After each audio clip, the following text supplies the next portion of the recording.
Madame, monsieur, bonsoir. Ici TV Liberté, le dernier bastion où les mots ont encore du sens. On parlait d'esprit français, de civilisation européenne.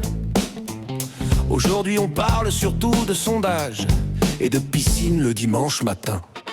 Le front, mes amis, c'était des mains calleuses, des affiches collées à la sueur.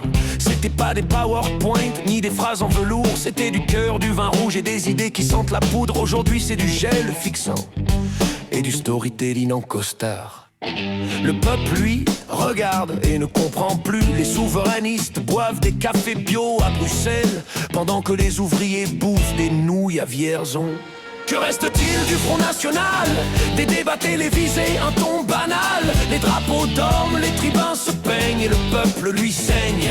Mais dans les yeux d'un ouvrier brille encore la flamme mal élevée. Alors Andrea, on t'a vu chez Mélenchon puis chez Marine? Ouais, j'ai fait le grand écart, mais au moins je bosse pour la patrie. Il cite De Gaulle, il parle d'Iran et de Serbie. Et au fond, il dit vrai, la France se meurt d'amnésie. Pendant ce temps, Souchon veut partir en Suisse. C'est vrai qu'il préfère le chocolat à la justice. Mais les Français, eux, restent ici, avec leurs factures, leurs gosses et leur pays. Que reste-t-il du Front National? Des tweets, des débats et du blabla moral. Les uns veulent plaire aux bobos des villes, les autres pris dans des HLM fragiles. Mais la France, la vraie, celle qui boit sec, attend toujours qu'on la respecte. On a mis 30 ans à dire qu'on n'était pas méchants, on a oublié d'être puissants. On s'excuse d'aimer nos frontières pendant qu'elles disparaissent à la lumière. Et maintenant on débat s'il faut être de gauche ou de droite, alors que le peuple, lui, bosse, saigne et vote encore pour la croix de bois. Le RN de 2025, c'est un paradoxe ambulant. On taxe les multinationales, mais on mange au McDo. On parle de peuple, mais on fait campagne en costard Hugo Boss. Pendant que Bardella fait des selfies, Marine se bat contre les tribunaux.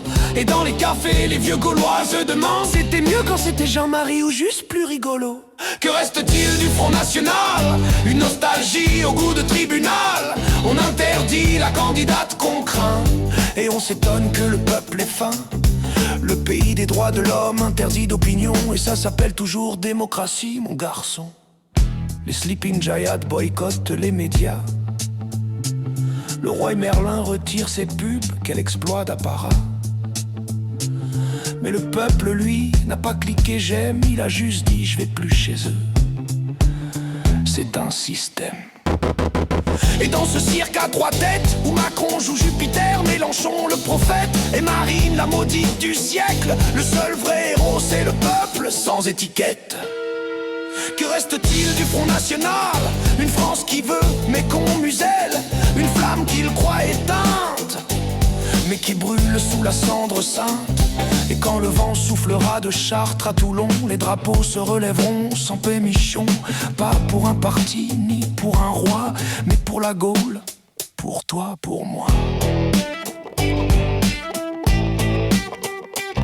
Le front, il n'est pas mort, il s'est dissous dans la colère des foyers. Et tant qu'il restera un seul Gaulois pour dire non aux mensonges des rois, le combat, lui, n'est pas terminé, oui.